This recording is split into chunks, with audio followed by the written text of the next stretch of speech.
Boa noite, estamos iniciando pela TV Câmara de Passo Fundo mais um programa da Academia Passo-Fundense de Letras, Literatura Local.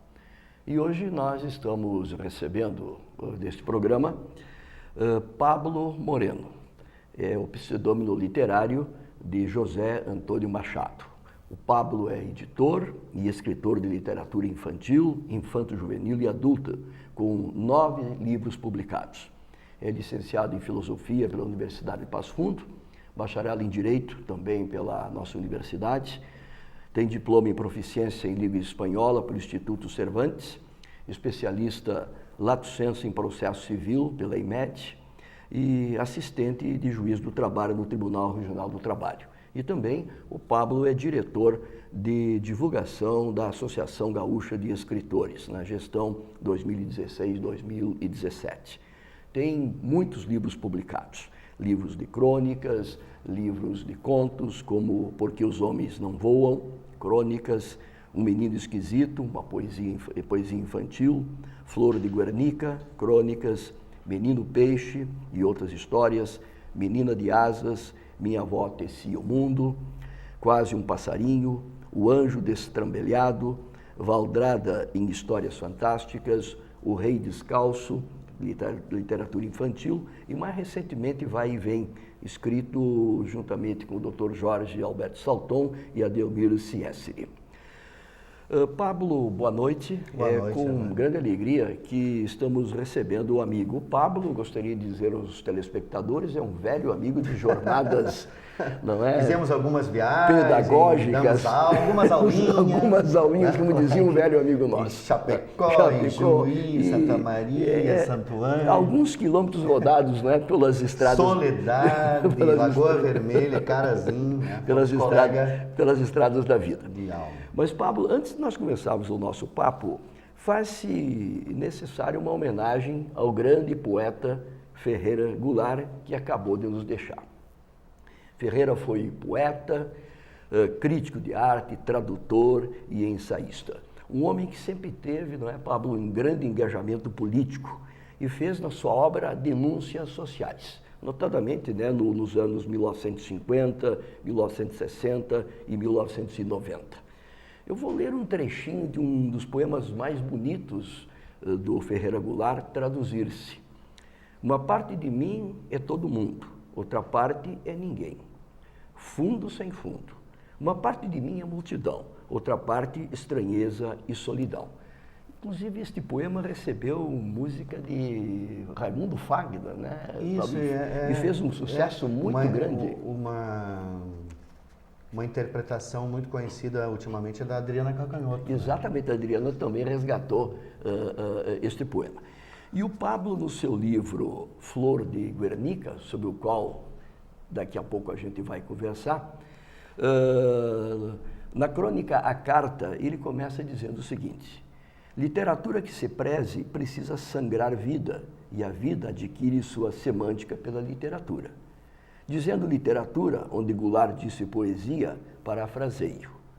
A literatura deve ajudar as pessoas a viver, não com mentiras, não com bobagens, porque isso não ajudaria, mas ajudar as pessoas a viver na medida em que revela a beleza da vida. Não o bonitinho da vida, mas a beleza, as coisas profundas, essenciais, a experiência fundamental do ser humano. Meu caro Pablo, quando é que houve o despertar do amigo para as letras? Tu contas que vens de uma família de muitos irmãos, uma família em que todos não sabiam ler e escrever, a partir dos teus pais. De onde veio esta veia literária que se destacou tanto? O Pablo tem inúmeros prêmios que depois nós vamos falar aqui, como, por exemplo, o Prêmio Assombro Juvenis de 2015, autor gaúcho selecionado do concurso Prosa na Estrada de 2014 da Secretaria de Cultura do Estado, Prêmio Ages de Livro do Ano, categoria de crônica de 2010. Esse livro é com Flora Garnica. Exatamente. Finalista 2010 do Prêmio Açorianos de Crônicas. Eu perdi o prêmio 2010 para o Fabrício Carpinejar. Nós fomos... Aliás, eu acho que foi uma perda justificável, né, Fábio? O finalista foi o José Goulart, que é Sim. que escreve sobre ser cineasta. Sim. Eu e o Fabrício Carpinejar. Né? Aí o Fabrício acabou ganhando, tudo bem. Né? Primeiro lugar em poesia no concurso Mário Quintana. Mas, Pablo, como eu te perguntei, da onde surgiu o caminho para a literatura? Existe uma coisa, até ultimamente, esse ano foi uma grande celeuma entre os escritores, o fato de nós termos um músico com o Prêmio Nobel da Literatura. Inclusive fizemos um programa aqui com a doutora Nara sobre como é que não é um compositor musical. Na verdade, o Bob Dylan é muito mais do que um compositor musical. Mas aí eu acho que aí está uma percepção equivocada, eu acho, data venia, que a gente diz no direito, Sim. dos meus colegas. A questão, a literatura, ela é a arte da palavra, é a arte da palavra.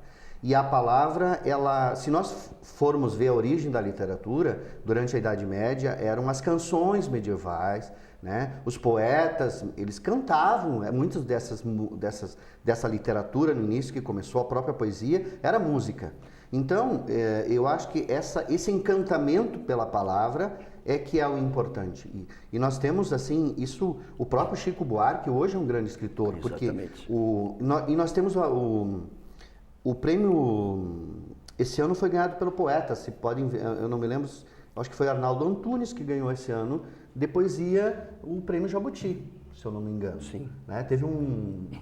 Foi um grande músico brasileiro que ganhou esse ano, que fez um livro de poesia e acabou ganhando. Né? A Alicia Ruiz, que é a esposa do Paulo Leminski, é uma grande poeta brasileira, uma grande letrista também. Né? Nós temos aqui no Rio Grande do Sul o Sérgio Nap, que faleceu o ano passado, que era meu amigo pessoal, muito querido, que era um grande escritor de literatura, poeta, literatura infantil e juvenil, com livros maravilhosos, e que era um letrista do Desgarrados, da Mala de Garupa. Né? Então, esse encantamento pela palavra é que é importante. Então, as pessoas perguntam, como é que você, tendo pais analfabetos, descobriu a literatura? Porque meus pais eram grandes contadores de história. Né? Então, a narrativa sempre teve na minha ideia. Né? E eu tinha muitas histórias na minha própria vida. O meu pai roubou minha mãe aqui de Barros Cassal, ali, Boqueirão do Leão, roubou minha mãe e foi para Santa Catarina derrubar Pinheiro, na primeira migração de gaúchos que foi para o oeste catarinense. Né? Depois os gaúchos saíram do oeste, foram para o Mato Grosso, para cima, mas a primeira foi para o oeste catarinense, tem muitos gaúchos lá. Então sequestrou a bela Helena, o príncipe Paris, e quase tivemos uma guerra de Troia. Então, assim, essas narrativas, o meu pai contava isso pra gente. A gente não tinha televisão, né? Não tinha luz elétrica, a gente sentava ao redor do fogão e essas histórias... Então, essas histórias sempre me encantaram muito. O pai contava a história do Pedro Malazarte, da Mula Sem Cabeça, Negrinho do Pastoreio, essas coisas do folclore, que é história também, né? E isso me encantou muito, eu sempre fui muito ligado a essa questão. E nós tínhamos uma amiga que era uma negra, que era a Inácia, e a Inácia contava também muitas histórias do folclore africano e tal, né, dessas leis. Então eu cresci sempre com isso. E eu tive uma professora lá na minha escola multisseriada que levava muita literatura. Né? Eu conto até no livro Quase um Passarinho, é uma história verdadeira, né, que aconteceu, que ela me indicou um livro que era o Menino de Asas, do Homero Homem, da coleção Vagalume, que foi uma grande tirada de literatura infantil, infanto-juvenil. E eu acabei pulando do chiqueiro, né, e caí na esterqueira, com um guarda-chuva. E aí essa professora levava muitos livros pra gente, tinha momentos todos os dias pra gente ler, né? Isso quando eu vou nas escolas hoje, com projetos de leitura, eu, graças a Deus, tenho conseguido que as escolas coloquem um momento de leitura, né, de literatura variada, seja crônica, seja poesia, seja história, né? Que tenha conto ou artigos de jornal ou notícia, uns 15 minutos por dia ou uma vez por semana para isso. Então foi isso que me levou à literatura. Aí no seminário eu tive uma desgraça, eu digo para as pessoas às vezes que certas coisas dependem muito do olhar que a gente vê. A vida, ela não é uma coisa, ela é uma coisa inventada, né? A própria vida da gente é uma narrativa que a gente inventa, a gente vai criando significado semântico. Eu tive uma doença chamada osteomielites, quando era adolescente, uma infecção no osso da perna, e eu não podia jogar futebol. E um dos sonhos de quem era pobre era de ser jogador de futebol. Sim. Né? Até hoje, né? Muitos, da ascensão social de jogador de futebol. Então isso me doía muito assim como adolescente e eu não podia usar calção também porque tinha uma infecção na perna. E aí quando o pessoal ia jogar futebol na escola ou no seminário, eu ia para a biblioteca. E aí li tudo que havia de literatura infantil e aí comecei a ler romances históricos e outras coisas. E isso me deu o suporte para, digamos, a formação literária que eu tive. Né? Então, essa foi... E quando eu era professor, eu sempre gostava de escrever. Né? Eu sempre gostei muito de escrever e de ler, até que eu ganhei o prêmio Felipe de Oliveira, com uma crônica, em Santa Maria. E aí eu me dei conta que eu poderia escrever profissionalmente. Né? E aí depois teve toda uma formação, né, Hernani? Eu fiz muitas oficinas. Né? No meu início de carreira, o Afonso Romano de Santana me orientou, me indicou livros para ler. Né? Eu fui descobrindo, fiz oficina com o Luiz Antônio de Assis Brasil, com o Charles Kiefer, né? Depois com outros escritores, e aí fui fazendo a minha formação literária, né? Que eu acho que é uma coisa que muitos escritores são muito intuitivos, né? E falta essa questão de você... aprender as técnicas, né? Se você quer ser um pintor, você vai aprender lá como é que seca a tinta a óleo, como é que seca a tinta acrílica, né? Como é que é os movimentos, como é que faz espátula. E os escritores, eles têm essa sensação de que a inspiração, que você nasceu, né? Que você senta e vem uma musa, né? A pombagira ali, que encarna no cara e o cara escreve, né? Um pouco também pela própria... Às vezes os filmes passam essa coisa que é uma coisa... um glamour, que não é nada, né? O próprio Mário Quintana disse que é o trabalho, né? O Ferreira Goulart também tinha muito isso, de trabalhar a palavra, né? Às vezes tu tem um livrinho, o pessoal diz, mas esse livro, quanto tempo tu levou? Olha, levei 1 ano. Poxa, mas tem 30 páginas, tu levou 1 ano. É que você vai criando, às vezes, uma palavra, uma cena, para que essa cena tenha o máximo de significado. Então, é um resumo um pouquinho da minha carreira. Eu sei também, Pablo, que tu usas muito a música para chegar ao público infantil e infanto-juvenil. Qual é a importância do uso da música para captar a atenção da garotada, quando tu conversa com eles? Eu acho que são 2 processos diferentes. Eu tenho um pessoal que alguns escritores gaúchos ironizam a mim, dizendo que eles, para ser escritor, vão ter que aprender a dançar e a tocar gaita, porque o Pablo, eu acho que, modéstia à parte, eu posso dizer que eu sou o escritor gaúcho que mais trabalha em escolas, né? Eu não conheço ninguém assim que tenha um trabalho tão grande quanto o meu, né? E eu acho que isso vem de 2 razões. Uma que eu fui professor de pré-vestibular, né? Que a gente aprende a se comunicar de uma forma diferente, criativa e tal. Eu acho que isso foi muito importante, porque hoje eu me comunico bem com jovens, com adolescentes. Eu acho que esse trabalho que eu tive, de ser professor de pré-vestibular, que tu também continua. Exatamente, né, Pablo? Eu não puxando o assado para a nossa brasa, mas eu conheço muitos professores de pré-vestibular e são imbatíveis naquilo que se chama de didática, de como transmitir conteúdos, né? Em qualquer área, seja na física, na matemática, na história, na literatura, no português, enfim. A didática e a capacidade de interação. Eu acho que isso é uma coisa que alguns escritores que reclamam, não vendo, não funciona, eles não entendem, né? Uma coisa é você escrever o texto, você sentar sozinho na tua casa, no teu computador, né? E tu produzir o texto com qualidade, né? Tu produzir um texto com qualidade. E outra coisa é a comunicação no momento que você está com um grupo. Aí você é um comunicador, você não é o escritor. Eu não posso falar com as pessoas do jeito que eu escrevo, Exato. né? A minha linguagem. Então, eu acho que uma das coisas que facilita para mim, né, é o fato de eu ter essa facilidade de comunicação. Tem escritores que são excelentes no texto, né? Vamos pegar Luiz Fernando Veríssimo. Eu né? ia citar agora. Ele é um típico exemplo do cara que escreve extremamente profissional e de qualidade, mas que é um saco, ninguém aguenta ele ao vivo, né? Como também tem alguns músicos que não conseguem ter empatia. Por exemplo, eu assisti um show do Chico Buarque. As músicas do Chico são fantásticas, mas o Chico é o cara que entra no palco, diz boa noite, emenda uma música após a outra e ao final diz boa noite e sai com o seu violão. Ele não diz, ele fala muito pouco com o público, a gente espera alguma coisa a mais. Eu acho que existe isso que é uma questão do autoconhecimento. Eu sei que eu não sou bom para aquilo, então faço aquilo que eu sou bom. Né? O Luiz Fernando, ele assume, ele sabe que ele... Então o pessoal convida ele para essas escolas, para coisa, ele não vai. Ele diz, não sirvo, né? Então, são dois processos diferentes. Eu acho que eu consegui juntar na minha carreira essa coisa de me comunicar bem com qualquer público e de escrever um texto razoavelmente bom. Né? Então, essas duas coisas juntas, no trabalho com escolas, em feiras do livro, elas funcionam muito bem. Eu acho que por isso que eu sou requisitado. Eu acho que o pessoal já me perguntou, até a gente teve em Morro Reuter agora, que é uma feira do livro importantíssima, no Rio Grande do Sul, e aí a gente tinha uma mesa e o pessoal, um autor me perguntou isso: você acha que você teria a mesma acolhida se você não tocasse violão?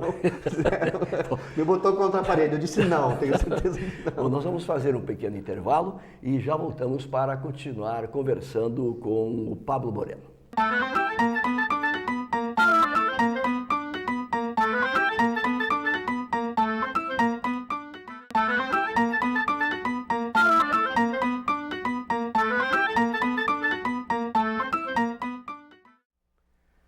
Estamos de volta com o programa Literatura Local na TV Câmara. E hoje o nosso convidado é o editor e escritor de literatura infantil, infanto-juvenil e adulta, com 9 livros publicados e premiadíssimo em todo o estado, com homenagens também em várias feiras de livros e escolas em todo o estado, que eu não vou ler aqui, porque senão nós vamos pegar todo o programa, né?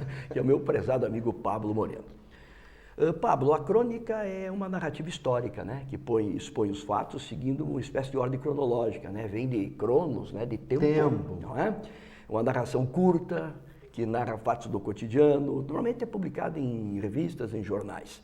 Tu colocaste aqui num livro muito bonito, que eu tive o prazer de ler, Flor de Guernica, que parte de um acontecimento trágico que antecedeu a Segunda Guerra Mundial, que foi a Guerra Civil Espanhola entre 1936 e 1939, quando na Espanha a Frente Popular Socialista Republicana venceu as eleições e a direita golpista não aceitou o resultado das eleições e partiu para um golpe, tendo à frente o general Francisco Franco.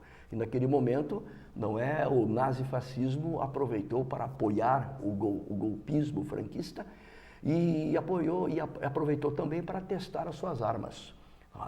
E um dos fatos lamentáveis foi o ataque à cidadezinha de Guernica, né, que ficava no país basco, né, em que os aviões alemães despejaram toneladas de bombas e metralharam as pessoas.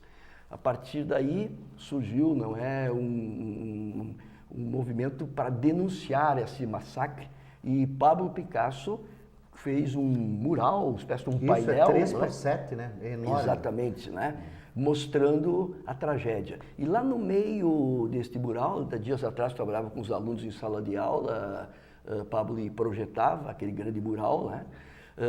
Perguntei para eles, vejam qual é o detalhe que chama a atenção de vocês. Aí uma menina, professor, não tem uma flor aí? Tem uma flor na mão de um soldado aos pedaços. Que a gente reproduziu exatamente. o projeto gráfico. Aliás, o Marco Sena, que é meu editor desse livro, é o presidente da Câmara Rio Grandense do Livro. Sim. Né? E foi ele que fez o projeto gráfico. Sim. Aí eu digo que a crônica, Hernani, é a duração do efêmero. Sim. Né? É uma antítese que eu costumo... Até eu faço uma oficina para professores com esse título, Crônica, a duração do efêmero. Interrompendo, qual foi a fonte que tu bebeu? Clarice Lispector, Vinícius, Drummond, Machado? Olha, eu tive primeiro uma cultura musical. Cecília, Rubem Braga, Cecília. Eu li muitos cronistas, né? Rubem Braga, o próprio Drummond como cronista, Sim. que é pouco conhecido, ninguém Exato, sabe, mas era um grande cronista. O Afonso Romano de Santana, né? Que escreveu muita crônica. E a leitura própria dos jornais, né? O grande Nelson Rodrigues. Sim, então eu tive essa coisa. Eu comecei escrevendo crônica, né? Eu acho que porque é um texto curto e na época que a gente correria, né? Eu era funcionário do Tribunal do Trabalho, fazia direito, dava aula. Sim. Eu não tinha tempo para escrever um romance, um conto, que são, né? Necessita de um trabalho maior. Tinha tempos curtos, né? Às vezes em intervalo entre uma aula e outra, né? Chegava em casa cansado. Comecei a escrever esses textos, né? E daí depois logo fui convidado para escrever para o Jornal Nacional, que eu escrevi até esse ano, né? Sim. Durante muito tempo. Então eu aprendi a ter esse olhar para o detalhe do cotidiano, né? A crônica, ela tem esse olhar. A minha crônica é mais lírica, ela não é uma crônica, né, tipo o Luiz Fernando Veríssimo, que é mais humorística, o outro, né, a crônica futebolística. A minha crônica é uma crônica lírica, né, que tem toda essa questão da linguagem, do olhar, do simbólico, né. Então, quando eu fui refazer esse livro, eu queria... Porque a gente escreve um monte de coisas isoladas. Para ter um livro, isso é uma coisa que eu falo para as pessoas, às vezes, que me procuram hoje, que eu comecei a editar, ou pedem conselho. O livro ele tem que ter uma unidade, né? Mesmo que seja poesia, várias poesias, ele tem que ter uma unidade, né? A crônica também. Então, eu pensei, depois de pegar aqueles textos do jornal, como é que eu vou dar uma unidade? E eu tinha escrito uma crônica, né, que eu falava da Flor de Guernica, que é a crônica O Banquete, que eu estava vindo da academia, né, porque eu fazia academia, e encontrei na lixeira, alguém tinha feito uma festa, em vez de colocar fora, montou com os guardanapos, uma pequena festinha ali, para que alguém que viesse pudesse comer o bolo e a Coca-Cola. Então tinha um pedaço de bolo, uma Coca-Cola colocada com os copos plásticos, em cima de uma lixeira de um prédio.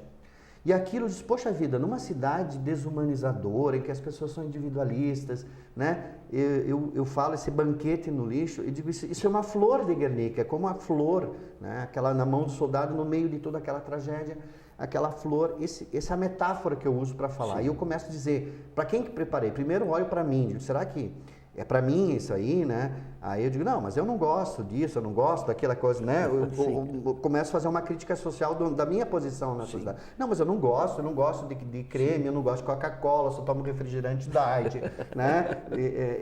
Então, quando fui organizar, a gente organizou, usei essa crônica para organizar o livro, né? Então a gente fez o autor, que é o pintor, a subjetividade na primeira parte, a Guernica, que representa o mundo, né, as tragédias, e no fim a flor, que é a esperança, porque eu acho que a gente tem que sempre pensar na questão da esperança. Exatamente. Acho que o Picasso, ao colocar aquela flor, ele imaginou o mundo que ele gostaria que fosse, né? É como o cronista que, através de suas palavras, ele externa aquilo que ele espera que o mundo fosse, e não aquela dura realidade que às vezes ele tem que retratar. Dizem, eu não cheguei a ver o painel, que ele foi a última coisa que ele pintou, e ele pintou bem na frente aquela florzinha como se aquilo fosse crescendo e tomando conta do painel, né? Tá no centro e diz que dá para ver a superposição da flor. Sim. Ele pintou a tragédia, né? E depois pintou a florzinha por cima, né? Bom, um outro livro do Pablo, entre tantos, é O Rei Descalço. Né? Este é um conto. É infantil. Infantil, né? Crianças, é a história de um rei que precisa um sapato, mas aí o sapato seria do couro do jacaré? Eu queria trabalhar literariamente, porque a literatura não é pedagógico, não é moralista. A literatura Exato. É uma reflexão sobre a vida usando as questões simbólicas. Eu queria falar desse cuidado com o meio ambiente, com a ecologia, que é uma coisa... Tem um viés ecológico o conto, né? Mas sem que fosse moralista, né? Então, eu disse, como é que eu vou falar para as crianças E não isso? deixa de ter um viés também sobre a questão do poder político, né? Aqui também, né? Tem toda uma... Esse livro... Então, o que acontece? É um reizinho... Porque nós temos hoje muitos reis como presidentes descalços, né? Então, o que acontece? Primeiro, o reizinho é negro, né? Não sei se o pessoal pode pegar aqui, né? Então, o que eu queria também, que as crianças diferentes se encontrassem no livro, num livro de história, né? Porque os reis são sempre brancos, loiros, né? Então eu queria que esse personagem fosse diferente. O melhor amigo dele é um índio, né? Nós temos aqui essa questão. E ele é um reizinho que renuncia ao protocolo palaciano, né? Porque ele não quer matar o jacaré para usar o couro jacaré. Ele inventa que tem bicho de pé, porque é uma invenção, né? Então, para as crianças isso é divertido, ele inventa que tem bicho de pé para não matar o jacaré, mas ninguém sabe. Sim. Ele não faz festa, então ele vai... A festança, que é a festança da coroação, ele renuncia a essa festança, então as crianças começam... Mas por que ele renunciou? Então, eu não digo por quê, eles vão ter que... Eles descobrirem, isso que a literatura provoca. Por que não quis festança? Por que quis ser curado no quarto? Né? Por que ele vai jogar futebol com as crianças? Ele sai do palácio e vai jogar futebol com as crianças. E essa ilustradora argentina, ela ganhou um prêmio esse ano que se chama Hormiguita Viajera, que é um livro de uma espanhola. Ela ganhou um prêmio porque ela se inspira no Velázquez, que é um pintor espanhol. Sim. Inclusive tem uma cena aqui que é o primeiro selfie, acho, da história, que o pintor Velázquez se pintando a família real espanhola. Então ela usou o bastidor como porta, que era para ser a parte de trás da tela. Sim. Né? Então ela pegou essa cena e se inspirou até para as crianças conhecerem um pouco o Velázquez, né? Com toda a coisa. Então esse é uma discussão que a gente traz para as crianças, delas se perguntar, por que o rei vai brincar com as crianças, por que o rei não quer matar o jacaré? É um rei que nunca aparece com coroa, né? E a pintora muito inteligente, né? Isso eu digo sempre para quem escreve, né? A ilustração é tudo no livro infantil. Ela, para dizer que o sapato era o povo, ela fez, vocês podem ver aqui, a forma da praça, lá está o palácio, a praça é o sapato. Né? Quer dizer, o rei vai procurar o seu sapato na praça, com as pessoas. Né? Então, as crianças brincam aqui de descobrir onde é que está o sapato. Né? Seria este rei seria uma espécie de déspota esclarecido? Como nós tivemos ao longo do processo da chegada do iluminismo, né, na Europa? Tem toda uma discussão, exatamente, a discussão do poder. É um rei que tem consciência do próprio papel. Exato. E se questiona a si mesmo e aos protocolos palacianos. Né? Sim. Por que tem que matar o jacaré para usar? Por que eu tenho que usar a coroa? Né? Por que eu tenho que fazer uma festa, gastar dinheiro? Sim. Por que eu tenho que ficar fechado dentro do palácio? Não posso ser criança, né? Exato. Então, ele vai jogar futebol com as crianças. Isso traz uma série de discussões, assim, graças a Deus, as escolas trabalharam muito esse livro com os pequenininhos, porque eles trabalham desde a pré-escola, né? Tu tem neto, né? Vou ter que autografar. Sim, depois. Exatamente. Eu estava pensando quero que você autografe para a Mariana e o Gabriel, que são, felizmente, ávidos leitores. Que bom. Para a minha alegria. Eu acho que a leitura, a literatura, né? Ela tem que trazer esses questionamentos. Eu acho que existem autores, escritores que dizem que simplesmente conta uma história. Eu acho ninguém simplesmente conta uma história. Porque tu sempre vai contar uma história do ponto de vista ideológico que você acha que deve ser a história. Então, ao invés de eu dizer assim, eu simplesmente conto uma história, eu prefiro ser como Goulart, né?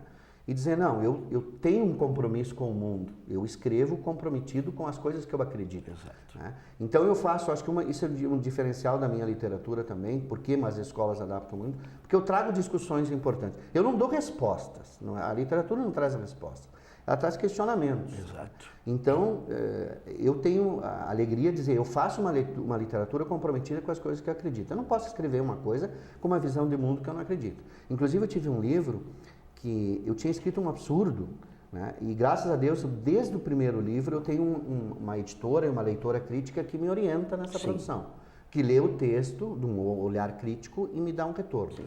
Eu escrevi o Anjo Destrambelhado, que era uma história da adoção do Eric, que é meu filho, E eu tinha colocado lá que eu queria mostrar que os reis, o príncipe e a princesa que estavam esperando o presente, faziam as coisas mais maravilhosas, mas não eram felizes. Então eles cuidavam de borboletas que viravam fadas. E olha o que eu tinha escrito na primeira versão do livro que eu mandei para a Elaine Maritza, que é editora e especialista em literatura infantil, que me acompanha na minha produção. Escuta, ela leu o livro e disse assim, olha aqui, sublinhou e me mandou no computador. Dá uma olhada no que você escreveu. Eu digo, mas não tem nada. Eu simplesmente escrevi assim, que o príncipe e a princesa cuidavam de borboletas e as mais bonitas viravam fadas. Não tem nada, né? E ela disse assim, você viu o que tu está dizendo para as crianças? Que quem é bonito se dá bem, né? E os feios. E as borboletas feias viram bruxos. Exatamente, viram bruxos.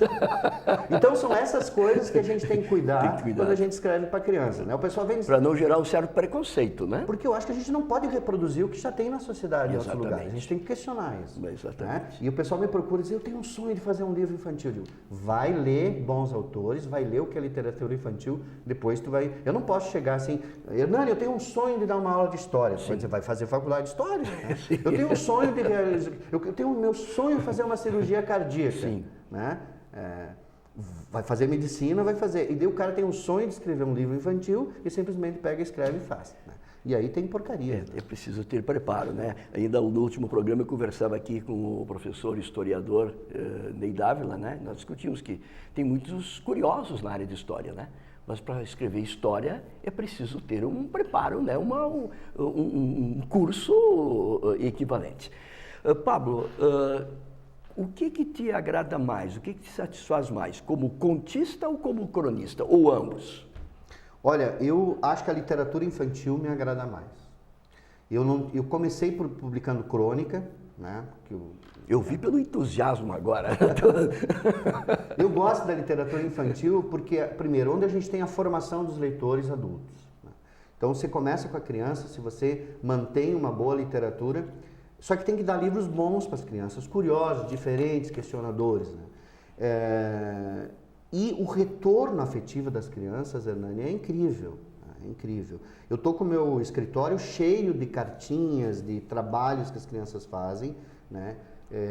E isso é impressionante. Até assim. porque elas são extremamente sinceras, né, Pablo? E se elas não gostam do texto, elas dizem que não gostam, e elas discutem, elas querem saber. Eu não falo dos pais do menino, né? Sim. Então, outro dia uma criança chegou e disse assim, e cadê os pais desse menino? Onde é que estão? Né? Eu digo, não sei, o que tu imagina que estão? Porque a gente não dá a resposta. Eu acho que eles morreram. Aí outra disse, não, eu acho que eles foram para a Lua. Né? E aí começa. Então isso é muito interessante, essa capacidade de não ter travas sociais que a gente tem. A criança não tem ela ainda não foi formada com todos esses preconceitos, essas coisas. Elas falam livremente e imaginam livremente, né? Eles têm Então, o livro acaba virando... Normalmente, as escolas trabalham um outro final, reescreve o texto. É impressionante. Enquanto os adolescentes e os jovens, eles são mais travados. Eles têm mais medo de se expor, eles têm aquela coisa de pagar mico, então eles não leem. Os se leem preferem dizer que não leram, né? O adolescente, o jovem, ele não é... Quem lê, adolescente e jovem, não é visto no grupo como alguém importante. Eu acho que isso é uma coisa que a gente tem que mudar. E a criança não, a criança a gente valoriza. Olha, ela já lê, ela gosta de livros. Sim. Porque os pais é que dão o feedback para a criança. No grupo de adolescentes, quem dá o feedback é o próprio grupo. Exato. Então, normalmente não se valoriza essas questões culturais. Sim. O cara que é cultura é visto como maricas, né? Gosta de literatura, sim, gosta de teatro. Sim. Quem gosta de arte é visto como se fosse homossexual, sim, coisa assim, né? Então, acho que é por isso. Apesar que a gente tem grandes leitores adolescentes, né? Harry Potter, por exemplo, foi acho que é também a questão da gente escrever coisas certas para eles, né? Então eu também vi que eu tenho mais talento para escrever para adultos, que é um livro, esse livro de crônica é um livro muito bem aceito, ou para crianças mesmo, né? E eu fico trabalhando na cabeça as histórias infantis, porque tu tem que escrever pouco, né? E com muito significado, e esse é um grande desafio para a gente. Muito bem. Nós conversamos hoje com o Pablo Moreno, foi uma grande alegria recebê-lo, Pablo, né? Teríamos aqui ainda mais uns uma hora para conversarmos, não é? A respeito de literatura, a respeito de contos e de crônicas. Eu agradeço imensamente a tua presença, não é? Eu agradeço também a audiência dos telespectadores e em breve nos reencontramos aqui no programa da Academia Passundense de Letras. Uma boa noite a todos.